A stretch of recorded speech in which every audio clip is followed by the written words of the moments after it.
तो 2 सबसेक्शन हमने अभी कंप्लीट करे और अब थर्ड सबसेक्शन की तरफ चल रहे हैं फर्स्ट यूनिट में। तो थर्ड सबसेक्शन क्या है? योगा इन प्रिंसिपल उपनिषद।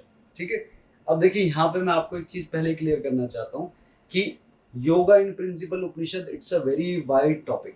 ठीक है, बहुत बड़ा टॉपिक है। अगर आप सारे प्रिंसिपल उपनिषद 10 हैं, मैं अभी बताता हूँ आपको इनके बारे में, तो इनको पढ़ने लगेंगे तो you will waste lot of time, बहुत ज़्यादा टाइम, मतलब इस एग्जामिनेशन के पॉइंट ऑफ व्यू से। आई एम नॉट सेइंग कि it is going to be a waste of time if you are reading all the principal Upanishad, लेकिन यहाँ पे इतना ज़्यादा रिक्वायरमेंट नहीं है। ठीक है, सो प्रिंसिपल उपनिषद में आपको यहाँ पे इस पॉइंट में या इस सब सेक्शन में क्या क्या चीज़ें रिक्वायरमेंट है, किन किन चीज़ों को आपको पढ़ना चाहिए, वो मैं आपको बताता हूँ। सबसे पहले उपनिषद का मीनिंग क्या है। ठीक है, व्हाट इज उपनिषद? तो उपनिषद की जो डेफिनेशन दी है आचार्य शंकर के अनुसार, ये 3, इसको हम डिवाइड करते हैं उप प्लस नी प्लस शद। ठीक है, सो इसका जो लिटरल मीनिंग है वो क्या है? To sit devotedly in front of the to sit, ठीक है, in front of the teacher, actually in front of the guru. So आप गुरु के पास जाके बैठते हैं श्रद्धा पूर्वक, that is the end that the knowledge you get from the गुरु और the teacher, वो क्या कहलाती है? वो सारी नॉलेज क्या है? कंपाइल करके उपनिषद में है। ठीक है, सो उपनिषद का ये क्या है? एक डेफिनेशन है that you should be aware of कि गुरु के पास जाके लिया गया ज्ञान क्या है? उपनिषद में है। एंड देन उपनिषद जो है उनकी संख्या कितनी? उपनिषदों की संख्या वैसे अलग अलग जगहों पे अलग अलग है, लेकिन वैसे हम जो जनरली हम मानते हैं वो मानते हैं 108 उपनिषद। 108 उपनिषद का जो हमें रेफरेंस मिलता है वो मिलता है मुक्ति को उपनिषद में। ठीक है, तो उस उपनिषद में लिखा है 108 की संख्या है। अब इसमें 10 प्रिंसिपल उपनिषद जो सबने ही माने हैं वो कौन कौन से हैं? देखिए, इन्हें याद रखने का एक सिंपल तरीका, ये पूछा जा सकता है आपसे कि 10 प्रिंसिपल उपनिषद का कोई क्वेश्चन आ सकता है। ठीक है, क्योंकि एमसीक्यू है, यू शुड बी अवेयर कि एमसीक्यू में कुछ भी इनमें से इसके रिलेटेड कुछ आ सकता है, तो इसका एक बन सकता है क्वेश्चन, तो आपको नाम एटलीस्ट पता होने चाहिए। तो नाम क्या क्या है? सो इसको याद रखने का क्या तरीका है? जो हम इसको सिंपल तरीके से याद करते हैं वो क्या है? ईश केन कट। ठीक है, ईश केन कट। उसके बाद हमारा क्या है? प्रश्नोपनिषद, जिसे प्रश्न बोलते हैं हम। ठीक है, फिर उसके बाद मंडुक्य, उसके बाद ऐत्रेय, देन तैत्रेय, फिर छांदोग्य, लास्ट में बृहदारण्यक। ठीक है, ये हमारे क्या है? 10 उपनिषद हैं।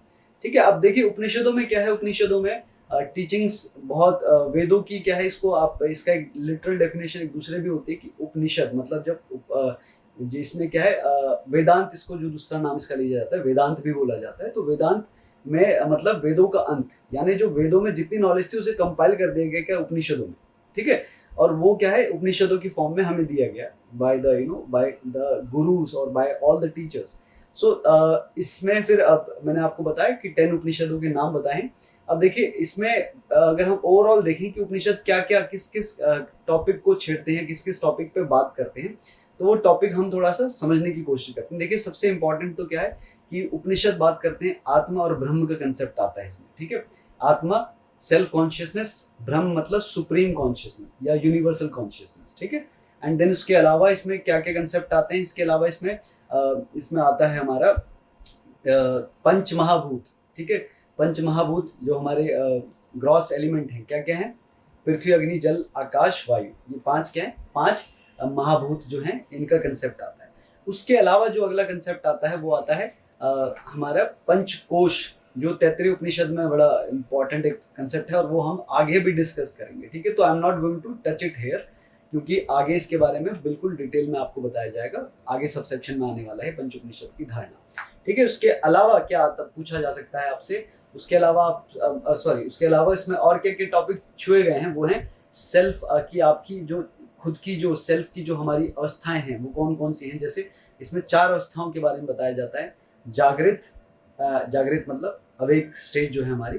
जागृत के बाद स्वप्न मतलब जब हम सो रहे हैं और सपना देख रहे हैं। उसके बाद सुषुप्ति में जहाँ सो रखे हैं लेकिन कोई dreamless stage you can say. And then the super conscious stage, जिसे हम क्या बोलते हैं? तुर्यगा। ठीक है, ये 4 स्टेज क्या है? सेल्फ की स्टेज हैं। ठीक है, इसके बारे में भी इसके अंदर बताया गया है। And then you have the concept of getting the knowledge. तो 3 उसमें स्टेप्स बताए गए हैं। क्या क्या है? श्रवण, सुनना, मनन मतलब उसके बाद उसमें उसके बारे में कंटिन्यूसली उसको इंक्वायरी करते रहे। इंक्वायरी इन द सेंस कि आप उसके बारे में सोचते रहें। ठीक है, whatsoever you heard whether it is practical और नॉट। ठीक है, और वेदर इट इज एप्लीकेबल और नॉट, देन थर्ड क्या है, निधि ध्यासन। निधि ध्यासन के लिए मेडिटेशन बोला जाता है कि मेडिटेशन करें और उसमें then you will have the revelation of the truth, ठीक है, आपको आत्म साक्षात्कार हो जाएगा। Then this is the 3 stage of the you can say for getting the knowledge, ठीक है।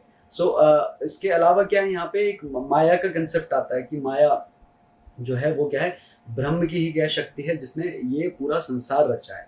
एंड एक अविद्या का भी यहाँ पे कंसेप्ट आता है कि अविद्या की वजह से इस माया रूपी संसार को हम क्या समझ लेते हैं कि ये ब्रह्म से पृथक है, ठीक है। सो ये कुछ कंसेप्ट हैं जो जिसके बारे में बड़ा ही मतलब आप कह सकते हैं कि उपनिषदों में जिसके बारे में बहुत ज्यादा बताया जाता है। एक कंसेप्ट, हाँ एक चीज और इसमें बताई जाती है जो हमने उपनिषदों में देखते हैं हम, पराविद्या और अपराविद्या के बारे में भी बताया है। पराविद्या the you can say the supreme knowledge. अपराविद्या मीन्स जो हमें लोकायत में जो हम देखते हैं, जनरली हम देखते हैं जो नॉलेज, वो सारी विद्या किस में आती है, अपराविद्या में आती है, ठीक है। तो ये कुछ कंसेप्ट्स हैं जो इसके अंदर हम देखते हैं, ठीक है। सो देखिए यहाँ से जैसे मैंने आपको बताया कि बहुत सारा नहीं पूछा जा सकता क्योंकि बहुत बड़ा कंसेप्ट है। प्रिंसिपल उपनिषद 10 के 10 आप पढ़ेंगे तो it will take almost like 3 to 4 weeks. तो इतना time I don't think is anybody is going to give devote for this exam. बाद मैंने एक तुर्यगा भी बताई थी इसमें ना, तो ये तुर्यगा 4 स्टेज हैं इसकी। साथ में इसमें क्या बताया गया है, पंचकोश। अब पंचकोश में देखिए, पंचकोश में आपको यहाँ पे समझाना चाहूंगा पंचकोश क्या है, आपको बता दिए, ठीक है, ये उपनिषद।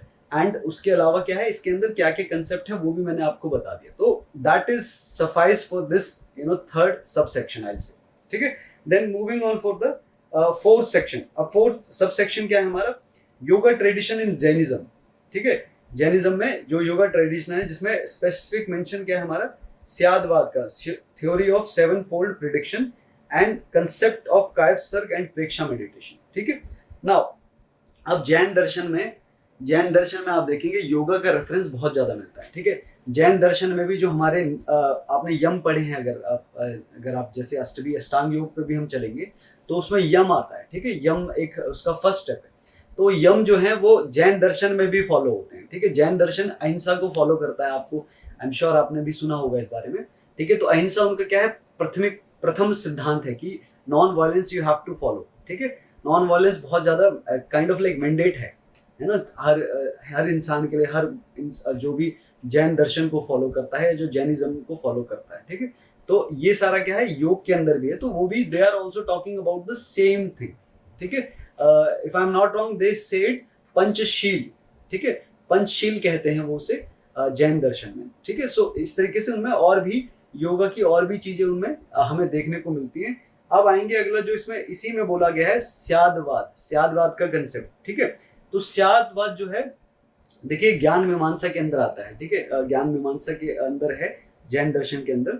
अब देखिए इसमें क्या है, स्याद का देखिए लोग सोचते हैं स्याद मतलब शायद, तो ऐसा नहीं है। स्याद का देखिए मैं आपको बता देता हूँ इसका पर्टिकुलर क्या है, मतलब कि यह स्याद का अर्थ है वह निर्णय जो दिक् काल के दृष्टिकोण विशेष से कहा गया है और उस दृष्टिकोण से सत्य है। अब देखिए इसे सिंप्लीफाई करता हूं कि इसका मतलब है क्या। मान लीजिए किसी ने, मैंने बोला कि ये मेरी टी शर्ट वाइट है, ठीक है। तो ये क्या है, मैंने इसको रंग देख के मैंने इसका बोला कि ये वाइट टी शर्ट है, ठीक है, क्योंकि इसका ओवरऑल जो रंग है वो क्या है, वाइट है। अब दूसरा कोई इंसान क्या बोल सकता है कि ये वाइट तो है लेकिन इसके सेंटर में ब्लू रंग का भी क्या हुआ है, यूज हुआ है। कोई तीसरा इंसान बोल सकता है कि इसमें रेड का भी यूज हुआ है, तो it is not completely white, इसमें ब्लू रेड दोनों है, maximum is white, other the colours are less, ठीक है। तो मेरे दृष्टिकोण से मैंने व्हाइट बोला, which is also not wrong. तो इसीलिए यहाँ पे जैन दर्शन यही बोलता है कि हो सकता है कि जो आपको किसी ने कोई चीज बोली तो वो उनके दृष्टिकोण से सही हो, लेकिन एक वस्तु का जो दृष्टिकोण है वो एक इंसान के हिसाब से, एक हम प्रिंसिपल के हिसाब से नहीं मान सकते। There are so many other factors which is involved in for getting the knowledge of a thing, ठीक है। जैसे मैंने शर्ट का एग्जांपल दिया, तो हो सकता है शर्ट में क्या है, ये जो और भी कलर हैं ये बताने सब चीजें अगर इंक्लूड की जाए तो then we can better describe this T shirt, है ना, तभी हम इसको बेटर अच्छे से डिस्क्राइब कर पाएंगे और एग्जैक्ट बता पाएंगे। तो जैन दर्शन ऑल्सो से कि जो भी आपको आप बताते हैं, कोई भी इंसान किसी के बारे में कुछ बताता है तो it is like partial you can से नॉलेज अबाउट दैट थिंग, ठीक है। एंड दे से कि उसके लिए उनके हिसाब से वो सही है, बट वो प्रॉपर नहीं है या फुल नहीं है। तो वहां पे वो क्या करते हैं, हर नॉलेज के आगे क्या करते हैं, स्यात है। ठीक है। सो ये क्या है, स्यात उनका स्यादवाद का एक क्या है, सिद्धांत है। ठीक है। अब देखिए इसमें एक चीज और, स्यात शब्द से ज्ञान की आंशिकता का बोध होता है। जैसे मैंने आपको बताया ना कि स्यात लगा दिए तो मतलब ज्ञान पूरा नहीं है, उसके और भी क्या है, उसमें फैक्टर्स जुड़ेंगे, तब जाके द ज्ञान और the knowledge will be complete. ठीक है। अब देखिए स्यादवाद जो है उसमें क्या करते हैं, सभी जितने भी किसी भी चीज के बारे में जो जो एक इंडिविजुअल जो ओपिनियन है, उन सबको कलेक्टिवली जोड़ के then they give the the final result और द फाइनल स्टेटमेंट कि ये चीज। ठीक है। सो अब देखिए स्यात का जो हमें इसमें हमने बात करी थी कि सप्तभंगी ने क्या है ना, तो इसमें क्या है, स्यात में 7 कंसेप्ट दिए हैं, 7 इसको हम सप्तभंगी ने, देखिए कंसेप्ट बहुत ज़्यादा डीप हो जाएगा अगर आप इसे समझेंगे, लेकिन फिर भी मैं आपको बता देता हूँ। हो सकता है आपसे पूछ लिया जाए कि ये इनमें से कौन सा इसका पार्ट है कि नहीं। इनका ब्रीफ डिस्क्रिप्शन आपसे कोई नहीं पूछेगा। ठीक है। तो सबसे पहला क्या है, 7 जो उसके पॉइंट हैं जिसे हम स्यादवाद के सप्तभंगी न्याय का सिद्धांत कहते हैं। ठीक है। सबसे पहला है स्यात अस्ति। स्यात अस्ति मतलब चीज है। ठीक है। जैसे कोई चीज देख रहे हैं, ये टी शर्ट क्या है, व्हाइट है, जैसे मैंने बोला ये टी शर्ट व्हाइट है। देन स्यात नस्ति, नास्ति। ठीक है। यानी टी शर्ट व्हाइट नहीं है, it has other colours also. Then स्यात अस्ति च नस्ति च। ठीक है। नास्ति च मतलब ये कलर व्हाइट भी है और पूरी व्हाइट भी नहीं है। ठीक है। It has other colours also. ठीक है। ये दोनों के दोनों कंसेप्ट लग रहे हैं। देन स्यात अव्यक्तम। ठीक है। अव्यक्तम मतलब कि इसको बताया नहीं जा सकता, एकदम डिफाइन नहीं किया जा सकता, एकदम स्ट्रांगली नहीं कह सकते कि this is the white T shirt. ठीक है। ये अव्यक्त है, इसमें कुछ मान लीजिए इसमें कुछ कलर चढ़ रहा है। ठीक है। एक टी शर्ट का एग्जांपल लेते हैं, किसी और को कोई कलर चढ़ रहा है, तो उस समय मान लीजिए उसका कोई कलर लाना है हमें, तो कई बार आपने देखा होगा 2 कलर लगाए जाते हैं कोई प्रॉपर रंग लाने के लिए ना, 2 या 3 कलर डाले जाते हैं। तो कई बार क्या होता है, हमें फाइनल कलर तो हमें पता है कि ये चाहिए हमें व्हाइट कलर आने वाला है या कोई भी कलर आने वाला है, लेकिन अभी क्या है उसमें कलर मिक्सिंग हो रही है, तो उस समय क्या है, अव्यक्त है उसका कलर, अभी पता नहीं कौन सा कलर है। ठीक है। देन 5th क्या है, स्यात अस्ति च अव्यक्तम मतलब है भी और अव्यक्त भी है। मतलब अभी क्या है, टी शर्ट है भी लेकिन क्या है, अव्यक्त है, व्हाइट कलर की है कि नहीं, ये अव्यक्त है। ठीक है। क्योंकि अभी क्या है, प्रोसेस चल रहा है। स्यात नास्ति च अव्यक्तम नहीं है और अव्यक्त है। देन स्यात अस्ति च नस्ति च अव्यक्तम। ठीक है। दीज आर द 7 स्टेप्स और यू कैन से 7 पैरामीटर्स जो उनमें बताए गए हैं जैन दर्शन के अनुसार। ठीक है। ये वो 7 पैरामीटर्स हैं। अब देखिए इसमें से इनका आपको डिस्क्रिप्शन नहीं पूछा जाएगा, I am telling you very frankly. केवल इतना भी पता होगा ना कि सप्तभंगी न्याय सिद्धांत किसका है, तो you will be able to give the answer. तो इसमें से इतना ज्यादा से ज्यादा इतना पूछा जा सकता है, या स्यात अस्ति स्यात नस्ति ये आप याद करना चाहें तो करें, बट इन माय ओपिनियन मुझे ये लगता है या मैं ये मानता हूँ कि ये इतना डीप में नहीं पूछा जाएगा आपसे। ठीक है। कि क्या मतलब है उसका। ठीक। उसके बाद इसी में कायोत्सर्ग के बारे में पूछा गया। अब देखिए कायोत्सर्ग क्या है, कायोत्सर्ग इट्स अ मेडिटेटिव टेक्निक। ठीक है। जो मेडिटेशन के लिए वो टेक्निक यूज करते हैं जैन दर्शन में, जैसे हम सबका एक मेडिटेशन का एक टेक्निक होता है ना। सो जैसे ध्यान योग है, उसके अलावा आपने देखा होगा एक हम शवासन में करते हैं ना, गाइडेड मेडिटेशन। सो ऐसे ही यहाँ पे भी क्या है, इट्स ऑलमोस्ट लाइक सेम, बिल्कुल वैसा ही है। देखिए इसमें क्या करते हैं हम, कायोत्सर्ग में हम पहले पूरी बॉडी को रिलैक्स करते हैं। ठीक है। अब देखिए गाइडेड मेडिटेशन जैसे ही है, तो यहाँ पे बैठ के या लेट के जैसे भी कंफर्टेबल है इंसान कर सकता है। ठीक है। पूरे शरीर का पहले क्या किया जाता है, पूरे शरीर को एक kind of like we give the relaxation technique just like what we do in the guided meditation. ठीक। उसके बाद क्या करते हैं, कायोत्सर्ग करने से फिर क्या होगा, आपको अपनी पूरी बॉडी के लिए आप कॉन्शियस हो जाएंगे। ठीक है। आपको ये पता चल जाएगा कि my body is different. And आपने देखा होगा ये हम गाइडेड मेडिटेशन में भी ये होता है, जब पूरी बॉडी रिलैक्स कर देते हैं then we move toward the consciousness, isn't. तो कॉन्शियसनेस की तरफ जब जाते हैं तो क्या होता है, वी अंडरस्टैंड कि body is a different thing and consciousness is a different thing. ठीक है। क्योंकि body is relaxed, now the consciousness is working. ठीक है। सो सेम यहाँ पे भी ऐसे ही होता है कायोत्सर्ग में। And then you have the Preksha meditation जो पूछा गया है इसमें। तो प्रेक्षा मेडिटेशन क्या है, जब आपने ये कर दिया उसके बाद फिर क्या है, आपको अपनी कॉन्शियसनेस को आप क्या करते हैं, देखते हैं। ठीक है। तो प्रेक्षा मतलब देखना। ठीक है। इस मेडिटेशन में हम क्या करते हैं, वी फर्स्ट डू द कायोत्सर्ग। ठीक है। उसके बाद हम क्या करते हैं, we try to visualize or we try to see the consciousness. ठीक है, that is the thing about this कायोत्सर्ग और द प्रेक्षा मेडिटेशन. ठीक है, ये जैन दर्शन का कंसेप्ट है. And seriously telling you, nobody is going to ask you कि मेडिटेशन कैसे करते हैं. ठीक है, पूछ लिया तो what you can say is कि कायोत्सर्ग से बॉडी रिलैक्स करी एंड देन उसके बाद क्या है, आप अपने आप को देखते हैं, आप अपनी बॉडी के अंदर देखते हैं, अपनी चेतना को देखते हैं. ठीक है, and you try to meditate on that. Clear? So let me just check it if anything is left.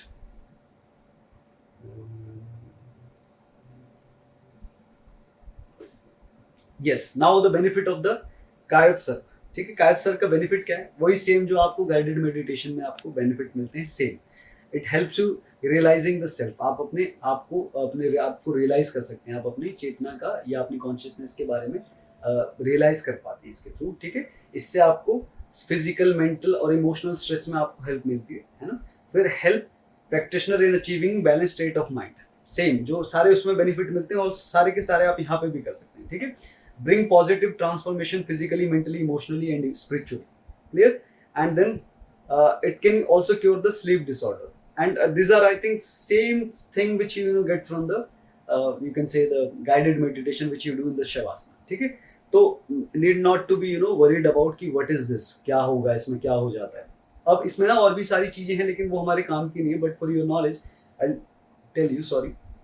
सो इसमें क्या होता है, एक होता है हमारा चैतन्य केंद्र, इसमें प्रेक्षा. ठीक है, उसमें क्या होता है, चैतन्य केंद्र में हम अपने बॉडी के जो वो हैं, जो क्या बोलते हैं हम सेंटर्स, एनर्जी सेंटर्स, जैसे हमारे चक्र होते हैं ना, वैसे हम क्या करते हैं, इसमें भी ध्यान लगाते हैं. उन्हें चैतन्य केंद्र कहते हैं. एक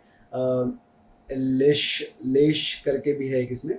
ठीक है, लाश्य करके प्रेक्षा है, उसमें कुछ रंगों का किया जाता है, रंगों पे ध्यान दिया जाता है, अलग अलग रंगों पे. ठीक है, सो इस तरीके से क्या है इसमें, और एक श्वास प्रश्वास प्रेक्षा, मतलब श्वास प्रश्वास पे ही क्या करते हैं, पूरा ध्यान रखते हैं. तो इस तरीके की कुछ इनमें क्या होते हैं, मेडिटेशन होते हैं. तो nothing to be worried of.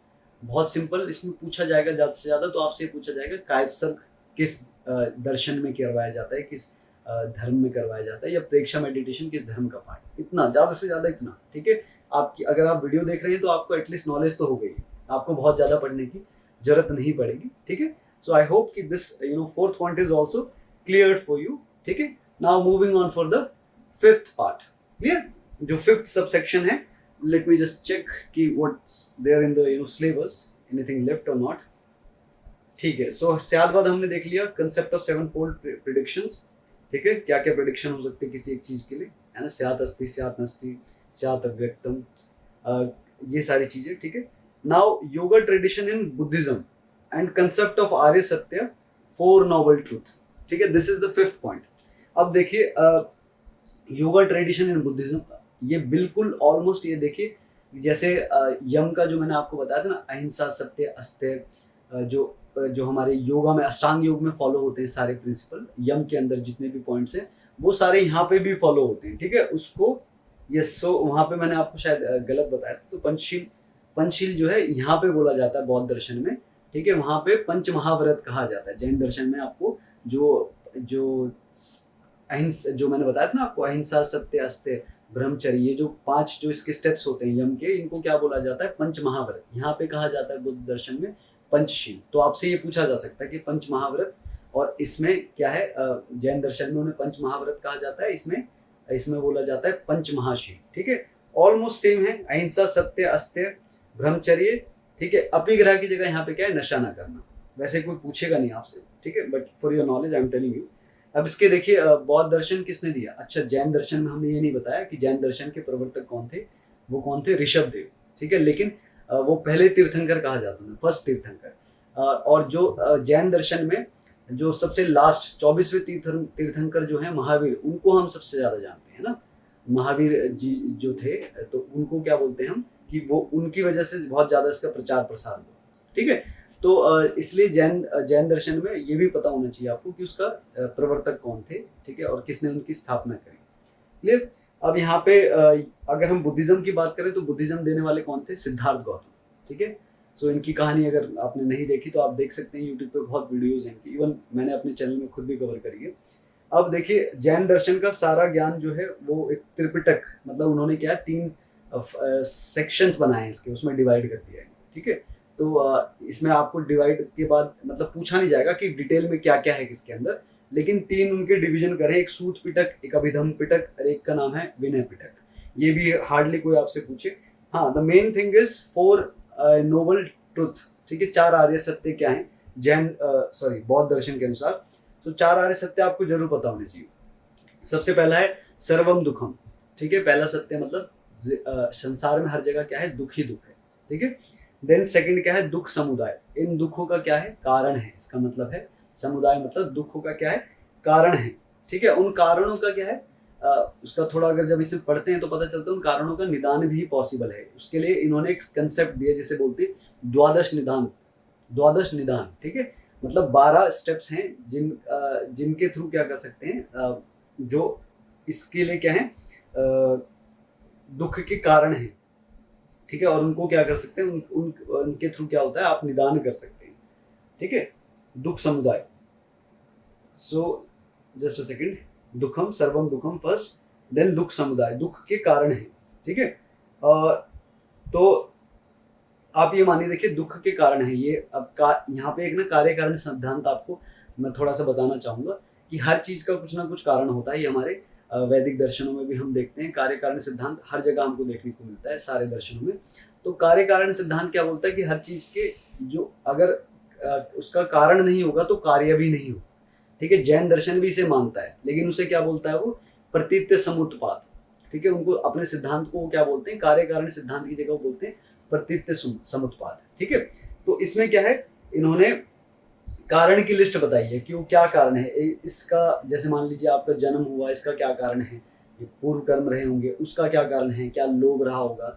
तो लास्ट में इसमें ना कारण जब की जो 12 की जो स्टेप्स की एक श्रृंखला है उसमें निकल के क्या आता है कि अविद्या is the cause of all the problems, all the दुख, ठीक है। जैसे हमारे योग दर्शन भी कहता है, या हमारे और वेद भी क्या बोलते हैं, अविद्या की वजह से ही हम क्या है, हमें दुख होता है, ठीक है। देन दुख निरोध, तीसरा पॉइंट क्या है, तीसरा आर्य सत्य क्या है, दुख निरोध। मतलब इनको जो दुख है इनका निरोध किया जा सकता है, मतलब इनको क्या किया जा सकता है, खत्म भी किया जा सकता है। अब देखिए कारण, जैसे मैंने आपको बताया कार्य कारण सिद्धांत, कि अगर कारण है जो खत्म हो जाए कार्य का तो क्या हो जाएगा, कार्य भी खत्म हो जाएगा, है ना।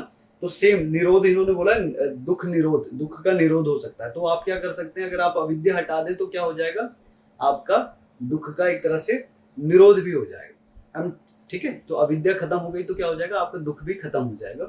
देन चौथा जो आर्य सत्य है वो है दुख निरोध गामिनी प्रतिपद, ठीक है। अब ये क्या है यहाँ पे, ये कैसे करेंगे, अविद्या कैसे हटाएंगे, उसके लिए उन्होंने स्टेप्स बताए, उन्होंने तरीका बताया। तो उसमें उन्होंने क्या दिया, अष्टांगिक मार्ग, ठीक है।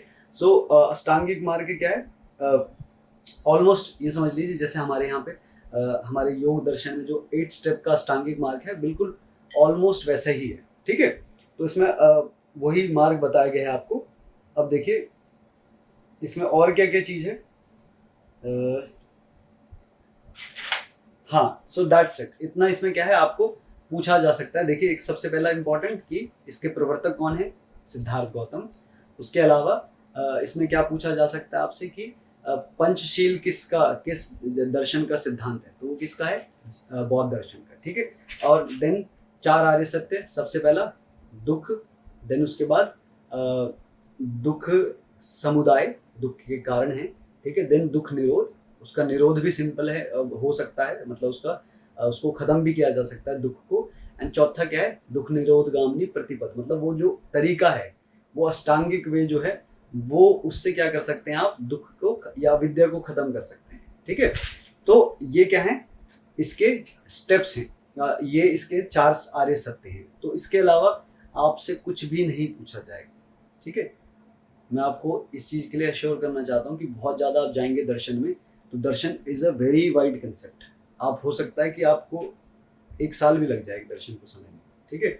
लेकिन इतना टाइम अगर आप देना चाहते हैं तो वेल एंड गुड, आप सीखिए, नॉलेज लीजिए। लेकिन एग्जाम पॉइंट ऑफ व्यू से that is the thing they are going to ask you, they are not going to ask you too much about the Bauddha darshan or to the best of my knowledge जितने लोगों से मेरी बात हुई है, I often get the call from people, and जिन लोगों से भी बात हुई है तो उन्होंने भी इस बात की पुष्टि करी है कि बहुत ज़्यादा डीप में नहीं पूछा गया, बहुत ही अपर लेवल पे पूछा गया है, बिल्कुल सरफेस या बाहरी सतही नॉलेज जो पूछी जाती है वो पूछी जाती है।